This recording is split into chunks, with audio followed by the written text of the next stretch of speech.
네, 이제 대선이 엿새 앞으로 다가왔습니다. 마지막 TV 토론회까지 마친 각 후보들, 오늘도 전국에서 지지를 호소하고 있습니다. 막판 변수로 평가받는 바른정당 분당 사태 여진도 계속 이어지고 있는데요. 국회 연결해서 알아보겠습니다. 조태현 기자. 네, 국회입니다. 네, 오늘이 부처님 오신 날 휴일이지만 문재인 후보는 경남을, 안철수 후보는 호남을 찾아서 유세를 하고 있다고요? 네, 일단 두 후보는 부처님 오신 날을 맞아 봉축 법요식이 열린 서울 종로구 조계사를 찾았습니다.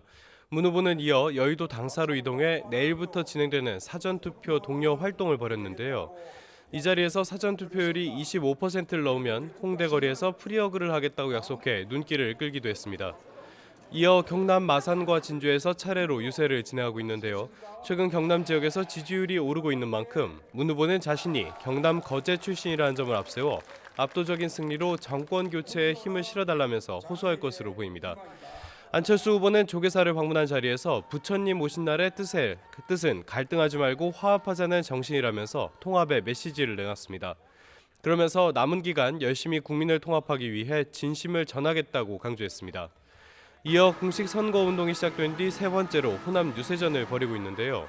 문재인 후보가 당선되면 대한민국은 다시 대립하게 될 것이라며 문 후보와의 격차가 벌어지는 호남에서 지지를 호소하고 있습니다. 네, 홍준표, 유승민, 심상정 후보는 어떤 일정을 소화하고 있습니까? 네, 최근 지지율 상승세를 이어가는 홍준표 후보 역시 조계사를 방문했습니다. 이 자리에서 탈당을 선언한 뒤 이를 번복한 바른정당 황영철 의원을 두고 국회의원이 그렇게 왔다 갔다를 반복하느냐며 불편한 심기를 드러내기도 했습니다. 이어 지난달 29일 이후 나흘 만에 다시 한번 영남을 찾았습니다. 부산과 대구에서 대규모 유세를 진행하면서 막판 지지세 결집에 주력하고 있습니다. 유승민 후보는 대구 동화사에서 진행하는 석가탄신일 봉축 법요식에 참석한 뒤 기자들과 만나 정치는 세력이기 이전에 가치라면서 당의 분당 사태를 정면 돌파하겠다는 뜻을 내비쳤습니다. 지금은 조선소 크레인 사고로 숨진 삼성중공업 근로자들의 빈소를 찾아 유가족들을 위로하고 있고요. 저녁에는 서울로 돌아와서 딸인 유담 씨와 함께 강남역에서 시민들과 만날 예정입니다. TV 토론회의 최대 수혜자라는 평가를 받는 심상정 후보는 춘천에서 유세를 진행했고 이어 밤에는 SNS 방송을 통해 지지자들과 직접 소통한다는 계획입니다. 네, 바른정당 분당 사태가 선거판을 뒤흔들 마지막 변수라는 평가를 받고 있는데요. 그런데 탈당을 선언했던 황영철 의원, 돌연 입장을 바꾸지 않았습니까?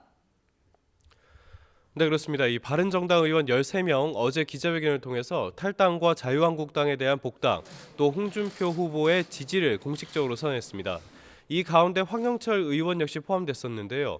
황 의원은 오늘 오전 국회에서 기자회견을 열고 창당 정신을 지키고 유승민 후보를 지원하겠다면서 탈당 선언을 번복했습니다.